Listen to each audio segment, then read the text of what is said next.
Today I'm joined by Sarah Wallace, the CFO of Team GB. Now, Team GB is a non-profit organisation that takes our nation's athletes to the Olympic Games. And Sarah, as a finance leader, is focused on finance being the strategic partner to that organisation. She does that through focus on culture, people, and above all else, the right technology to support them. And I hope you enjoy the conversation. Hi Sarah, thank you so much for joining me. So you're the CFO at Team GB. Before we dig into the world of finance, can we just chat a little bit about Team GB itself and what the organisation is, what it does and how it sort of operates? So Team GB is our external brand.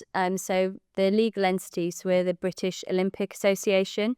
So we're the National Olympic Committee for Great Britain and Northern Ireland, which our main responsibilities are to select and take a team to the Summer and Winter Olympic Games.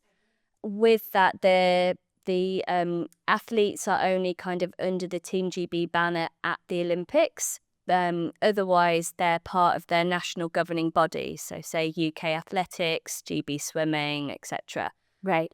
So then I've been asked many questions, because it is sort of an intricate area. So say like the athletes they're not on our payroll. They're all kind of part of their national governing bodies. And then, they become under our banner and our responsibility only at the Olympic Games. Yeah. And then we're a non-profit organisation. So we're fully funded by commercial sponsorship. So we don't have any government grants or anything like that. So we're completely independent from government, which I think is quite a key kind of point for us.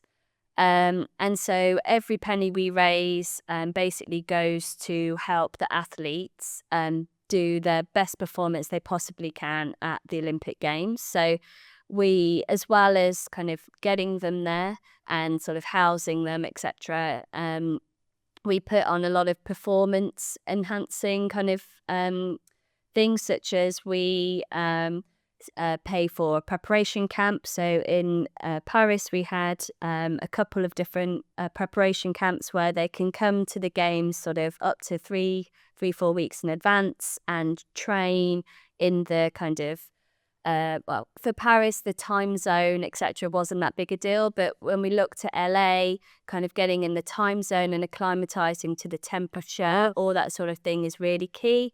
So if you kind of just turn up there with jet lag, you're not going to be at your best. So that's something that Team GB, the BOA, we kind of pay for and provide things like that. Also provide performance lodge as well, which so during the games is somewhere, it's a Team GB only environment where you kind of get a fully kitted out gym, so then the athletes can train etc. during the games, but without kind of being next to the person that they'll be competing with the following day, so they can just be in a Team GB environment, places to chill, relax. We kind of do sort of relaxation zones and all that sort of thing. Yeah. So it's all those sort of small extra bits that we kind of put on. So that's what we use our income for.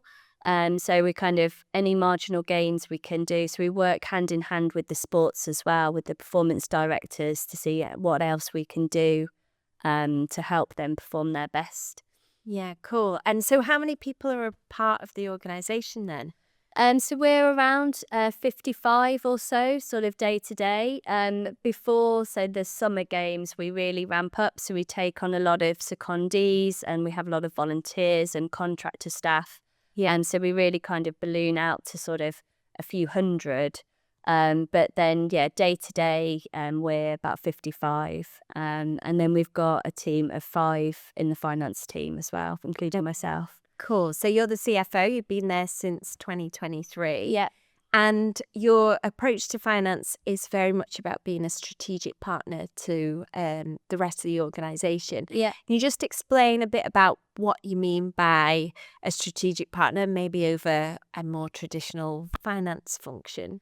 Yeah, I mean, I think for me, the sort of benefit of finance is that you have the sort of the insights, and you potentially think about things in a different way, and so you're really primed to then add value to the people in the business, the different departments. So it's, for me, whenever I work somewhere, I spend a lot of time creating kind of really good authentic relationships with people as well. So it's not transactional, where you're kind of you get on, your friends, you know about each other's lives, that kind of thing, and to sort of gain the trust, because I think some people are quite afraid of finance. They think they're going to get told off, and that's definitely not how I like to work. Obviously, there are times where you do need to chase people or say that actually this isn't how you should do this, and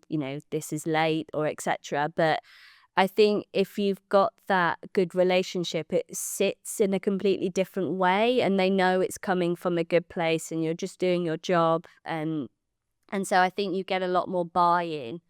And then I think in terms of the sort of to have the space to do the strategic work is very much supported by you need to have the right systems in place to automate all the day-to-day, the kind of the less value add stuff. So it's all important, it all needs to get done, but really these days systems can do a lot of that hard work for you. Yeah. And then it just frees up the time for the team to then get into the business, have conversations, and sort of really kind of add value. So it may be like getting involved in a project, supporting them, or even just sort of, this is how you use Excel. Like, it is some kind of small things where they've been struggling quietly for years and never known how to do something. Like, oh, actually, no, there's a formula for that. And then you've saved them sort of half an hour a day or something. Yeah. But you kind of,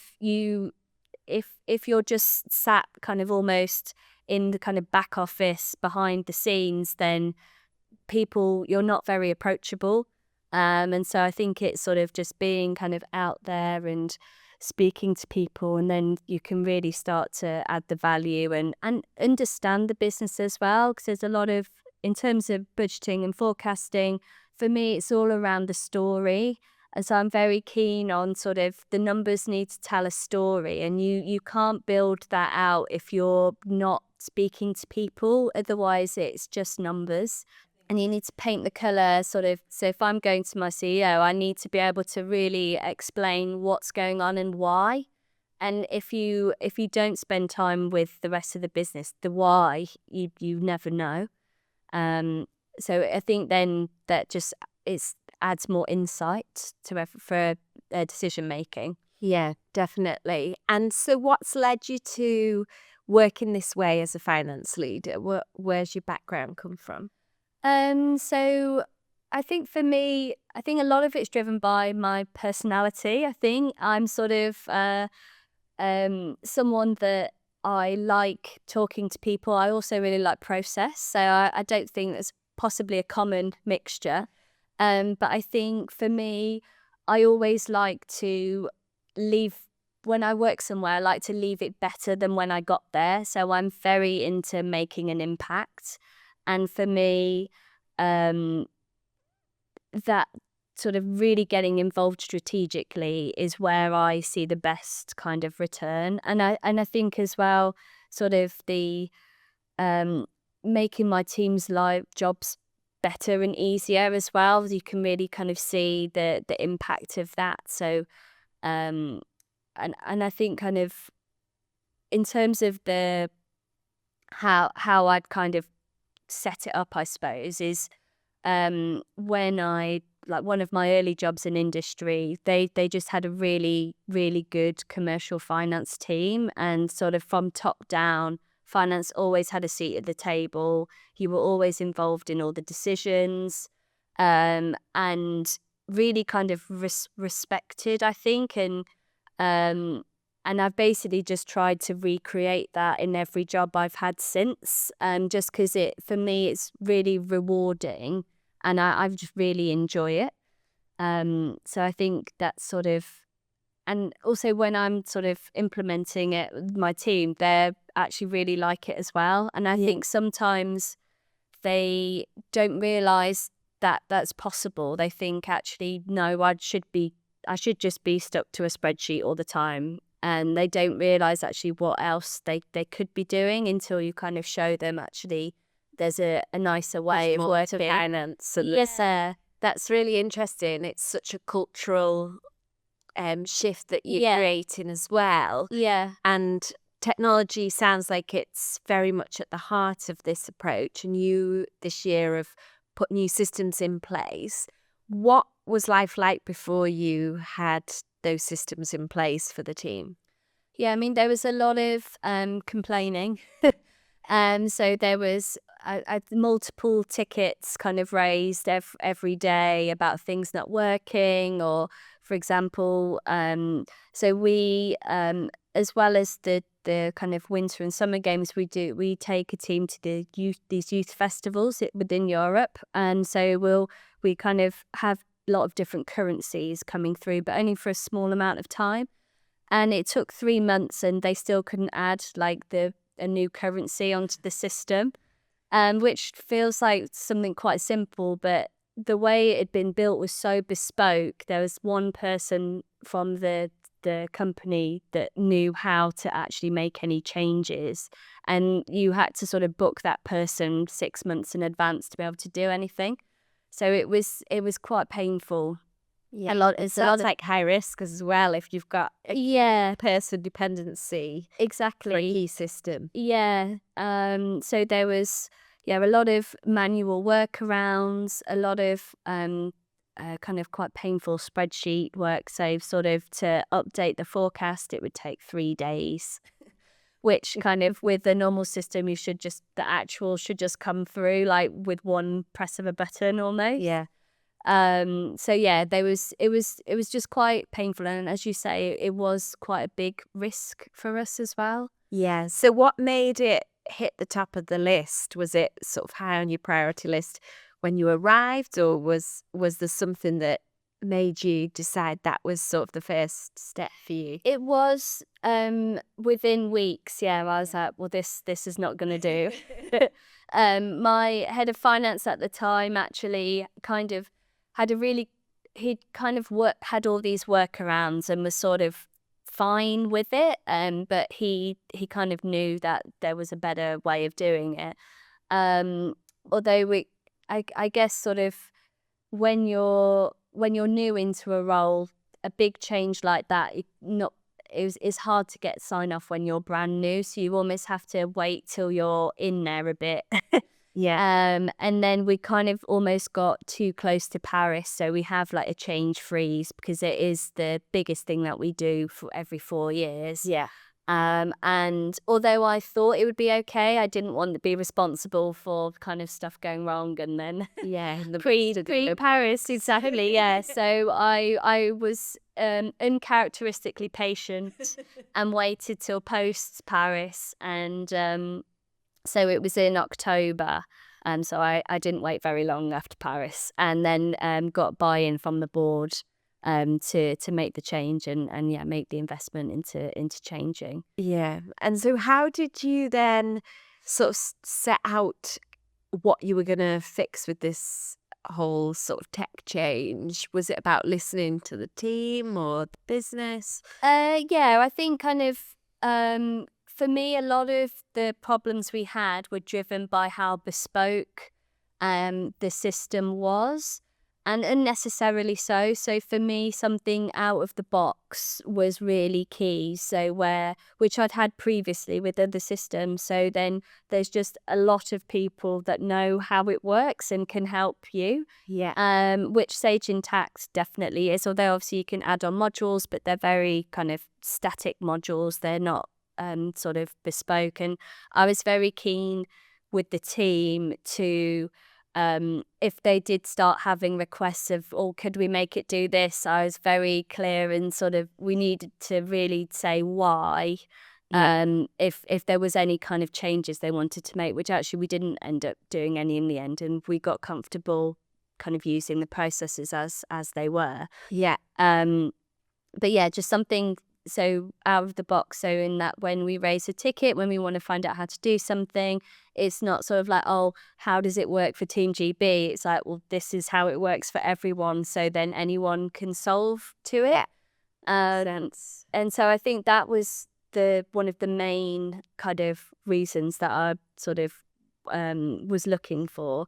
And equally, just sort of, it's things that are quite obvious, but just, things that would be really manual just happen automatically, like posting depreciation it was all calculated in a spreadsheet and they had to make a journal to post it. Right. It just happens automatically when you press a button now. So things like that, which actually I never knew anyone would do manually, they were doing things like that. And so it was those kind of wins as well that I was looking for, and equally as well, sort of the budgeting forecasting. So obviously, being someone who's very keen on the commercial side, how the budgeting forecasting tool talks to the actuals and the system. So we also took on SIP as well, Sage Intact Planning, and so that bolt on as well was quite key for me, just to make sure that we had some good processes around it. Yeah.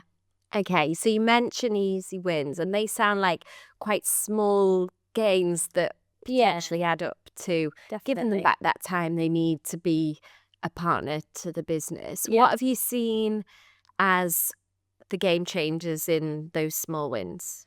I think, as you say, they sound silly and small, but actually, so one example is, so we also implemented Use as our purchase order, which came with an app.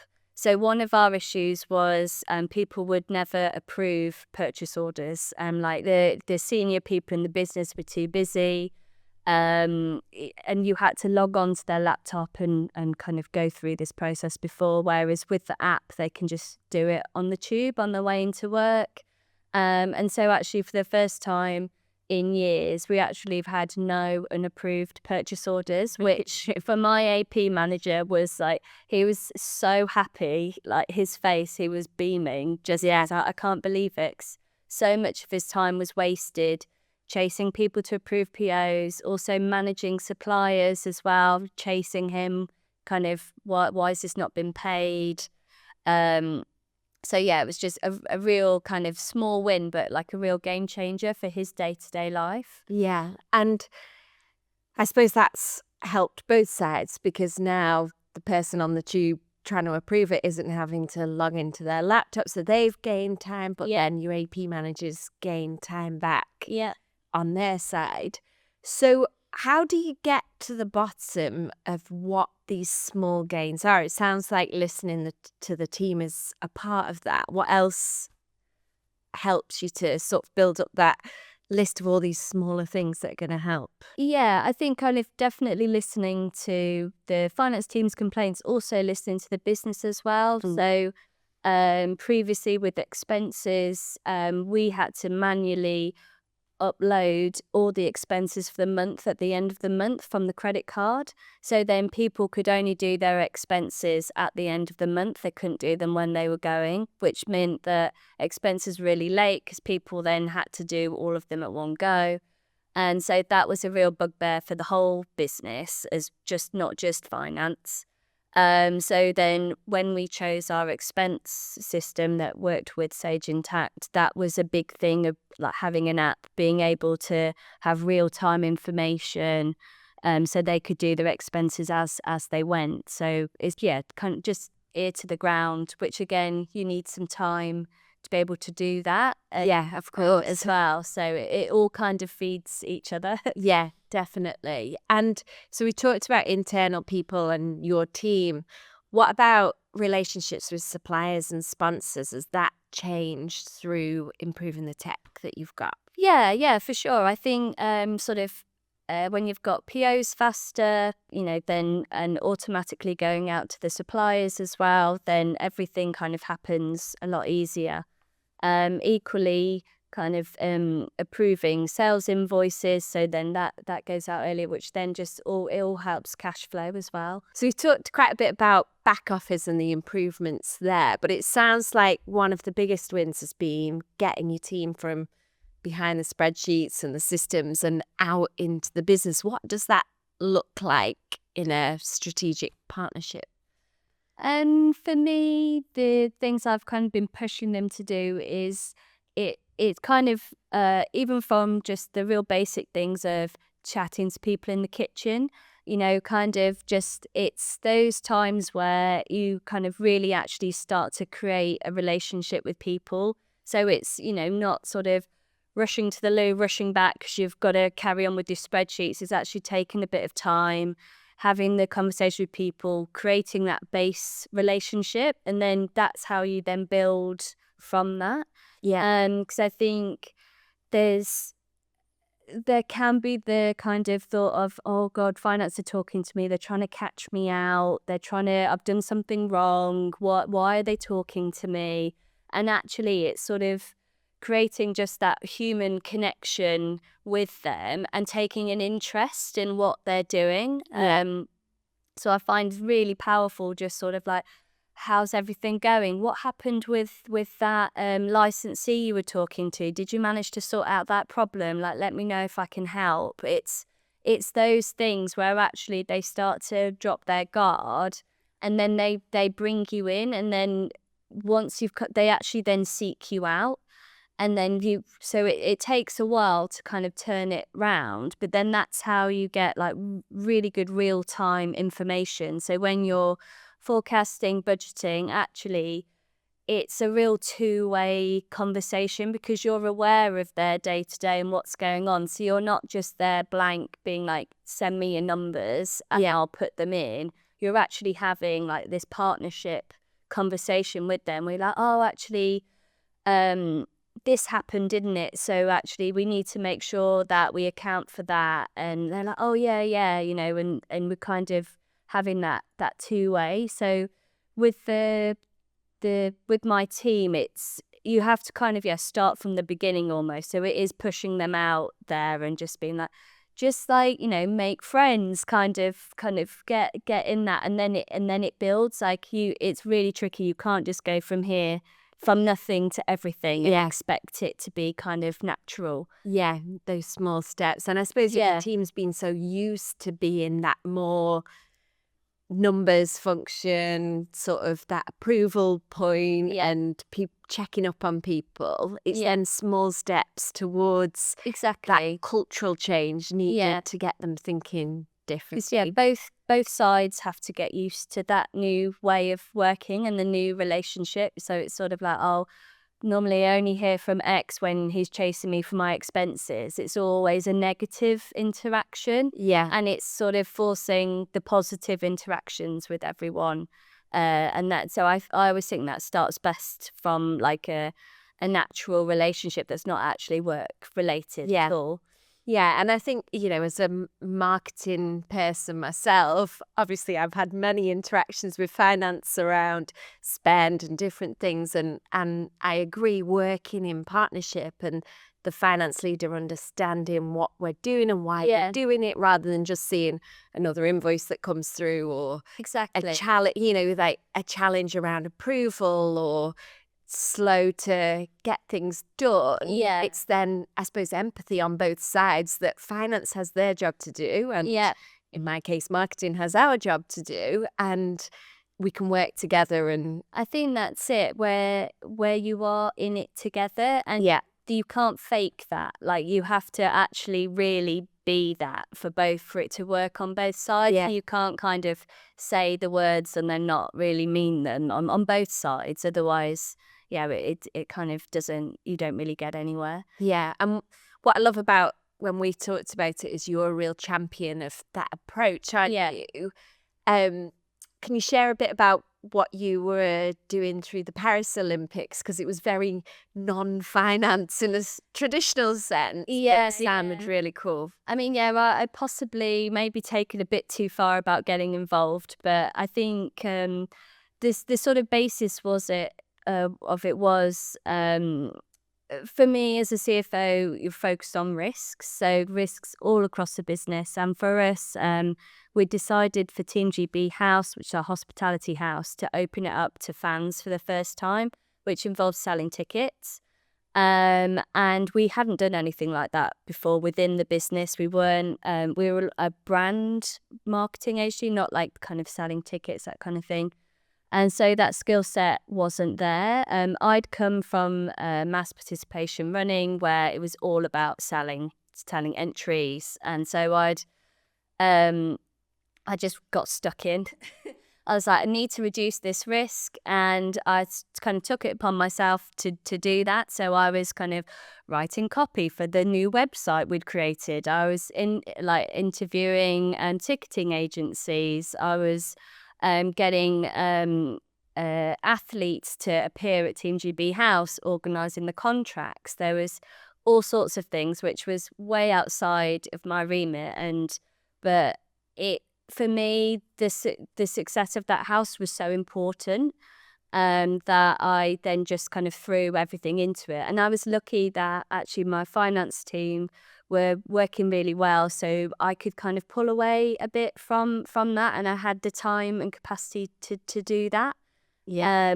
But yeah, I think it definitely buys you a lot of credit as well when you're happy to roll your sleeves up and get stuck into something within the business as well. So Yeah, definitely. yeah, there's a lot of gains on relationships through that as well. Yeah, and I think it's a great example of where the relationships you've built enabled you to help and get involved. How have you found the Team GB team take on this different approach to finance and being more of a partner and a strategic thinker?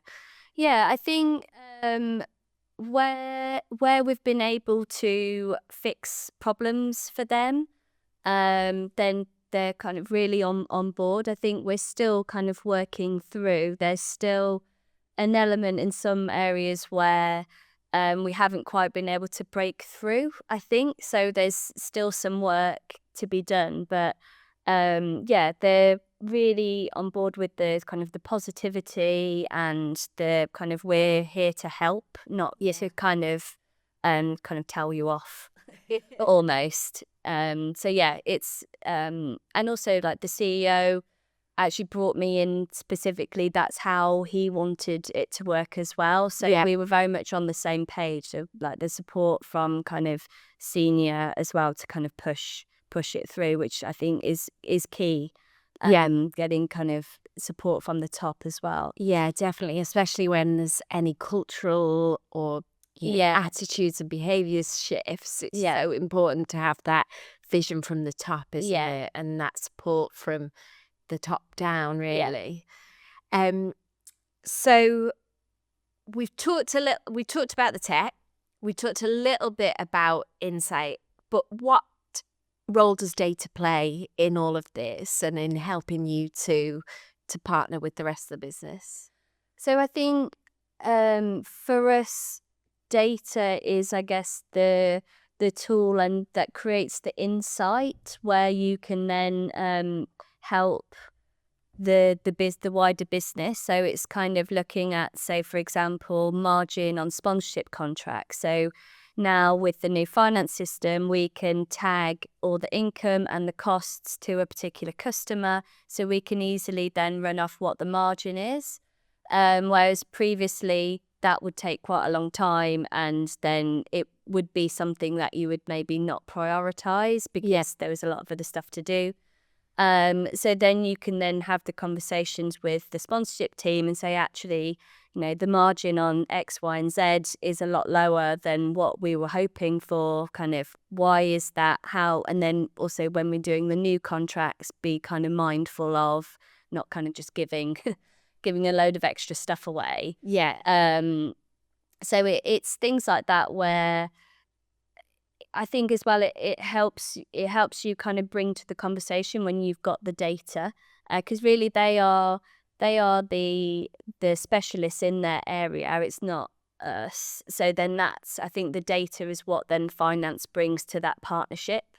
Yeah, and I suppose that's really key, isn't it? It's about what that data can do to help individuals make decisions. Exactly. You're not there to serve the data and make the decision for them. No. It's about, again, that partnership piece Exactly. of this is what you can see. They can see from their point of view what's happening and influencing decisions through data-led insight. Yeah, because I think sort of, say on the sponsorship side, they'd make individual calls on each sponsor, but then possibly hadn't realised adding that all together, what the impact on the P&L that's had.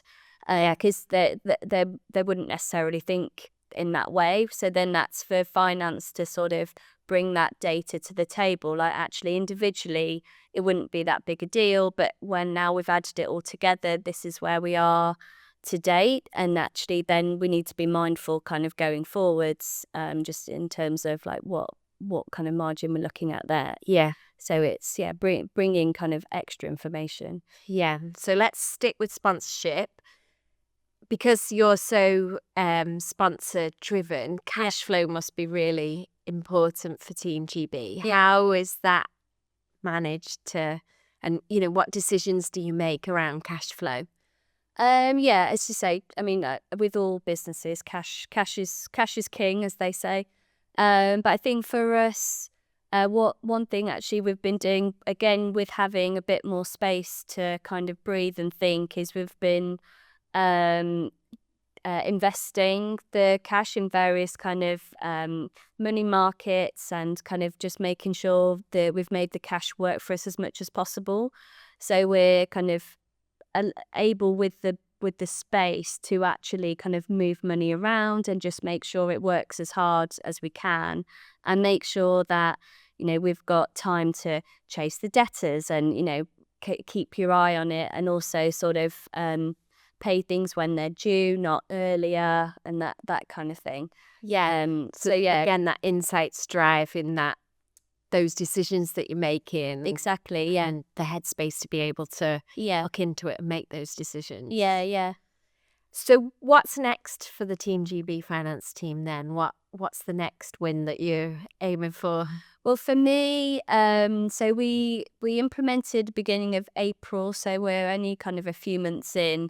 The day-to-day processes are kind of pretty much there, but it's the reporting out of it. So the kind of monthly management packs, the forecast budgeting packs, where I'm really looking forward to kind of working with customer success team and sort of building those out. So the dream of press a button and then it all kind of created, rather than sort of pulling reports and kind of putting spreadsheets together and that kind of thing. So it's the reporting and the getting the insights out quickly, I think is where I'm really excited to move to. Okay, so finally, what's one small action that business leaders who are listening to this could take this week to get the kind of progress that you're talking about? I think for me, in terms of something small and that's really quick and easy to do, is just speak to your finance team. I think it's them; they're the ones dealing with the day-to-day.